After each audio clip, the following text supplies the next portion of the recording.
আমি আপনাদেরকে অনুরোধ করবো, এটা আমি সব জায়গায় বলি, ইসলামী ছাত্র শিবির অসাধারণ একটা আমরা রিপোর্ট সিস্টেম ডেভেলপ করেছি। ইসলামী ছাত্র শিবিরের রিপোর্টটা দেখছেন কি? একটু হাত তুলুন তো এখানে। আমাদের আপুদের জন্য আছে এবং ভাইদের জন্য তো নিশ্চয়ই আছে।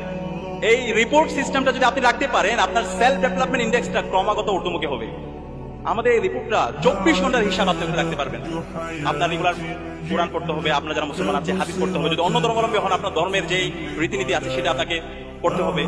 এর পাশাপাশি আপনাকে রেগুলার পড়াশোনা করতে হবে, আপনাকে আমরা যারা মুসলমান আছে 5 ওয়াক্ত নামাজ পড়া, এর পাশাপাশি হচ্ছে কিছু সামাজিক কাজ করা, পত্র পত্রিকা পড়া, শরীর চর্চা করা এবং সবার সাথে আত্মসমালোচনা।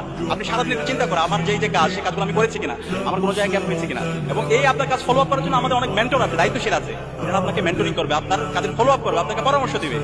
তো এই রিপোর্টটা আমি আপনাদেরকে সবাইকে রাখার অনুরোধ করবো। আপনার এই লাইফের কনসিস্টেন্সি, আপনার যে সফলতা, সেদিকে যদি আপনি চাইতে চান অবশ্যই আমাদের এই রিপোর্টটা আপনারা রাখবেন। এবং এই রিপোর্ট আরেকটা অংশ হচ্ছে আপনাকে সাহিত্য অধ্যয়ন করতে হবে। এই সাহিত্য অধ্যয়নের মধ্যে কি হবে? আপনার নলেজের এক্সপ্লোরেশন হবে, আপনার কম্প্রিহেন্সিভ নলেজ তৈরি হবে। অনেক ক্ষেত্রে যেটা হয়, আমরা আমাদের যে বুকিশ নলেজ গুলো আছে, পুঁথিগত জীবে বিদ্যা, সেটা কিন্তু আমাদের নলেজের জন্য সাফিসিয়েন্ট না।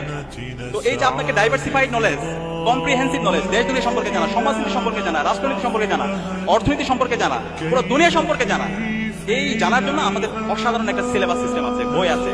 তো সেগুলো যদি আপনি অধ্যয়ন করেন তাহলে আপনি দেখবেন আপনার একটা ডাইভার্সিফাইড, আপনার একটা হোলিস্টিক নলেজ আপনার মধ্যে তৈরি হবে।